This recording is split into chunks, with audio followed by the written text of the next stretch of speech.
গেল কয়েকদিনের বৈশাখী ঝড় বৃষ্টির পর রাজধানীর প্রকৃতি এখন অনেকটাই স্নিগ্ধ। আবহাওয়া অফিস বলছে আরও 2-3 দিন বৃষ্টির সম্ভাবনা থাকায় কম থাকবে তাপমাত্রা। তবে চলতি মাসের শেষে দেখা দিতে পারে তাপপ্রবাহ। আরও জানাচ্ছেন তানজিল আফসানা, ছবি তুলেছেন সুকান্ত সরকার। ইলেকট্রা রেফ্রিজারেটর, খাবার তাজা তো জীবন তাজা। ইলেকট্রা, ফ্রিজের রাজা। ফাল্গুন চৈত্রের ধুলো উড়োড়ি ধূসর শহরটা এখন নতুন রূপে। কয়েকদিনের বৈশাখী ঝড়ো বৃষ্টিতে নগর প্রকৃতিতে এসেছে নতুন প্রাণ। রিমঝিম বৃষ্টিতে ধুয়ে মুছে পত্রপল্লবে জেগেছে অপরূপ স্নিগ্ধতা।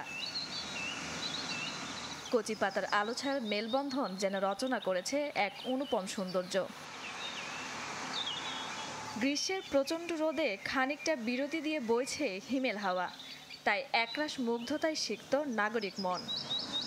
পাখির ডাক, গাছের পাতা সবুজ হওয়া, মাঠের মধ্যে একটা সবুজ আবরণ চলে আসা, সব মিলিয়ে যেন বৈশাখ এবার একটা নতুন রূপে ফিরেছে আর কি। ঢাকা শহরে তো আমরা সবাই যে ক্ষেত্রে যখন থাকি তখন দেখতে পারি যে অনেক গরম থাকে, সব কিছু অনেক উত্তপ্ত থাকে, কিন্তু যখন ঝোড়ো বাতাসটা বয় তখন আমরা সবাই স্বস্তির নিঃশ্বাস ফেলি। গাছে গাছে বিভিন্ন ধরনের ফুল ফুটছে, এতে করে যেটা বোঝা যায় বাঙালি বরাবরই তার বাংলা মাসকে, বাংলা সনকে আপন করে ভালোবেসেছে, ঠিক প্রকৃতি যেমন তার মানুষকে ভালোবেসে থাকে। আবহাওয়ার পূর্বাভাস বলছে প্রকৃতিতে এমন শীতলতা থাকতে পারে আরও কয়েকদিন। বৃষ্টির সঙ্গে বয়ে যেতে পারে কালবৈশাখী ঝড়।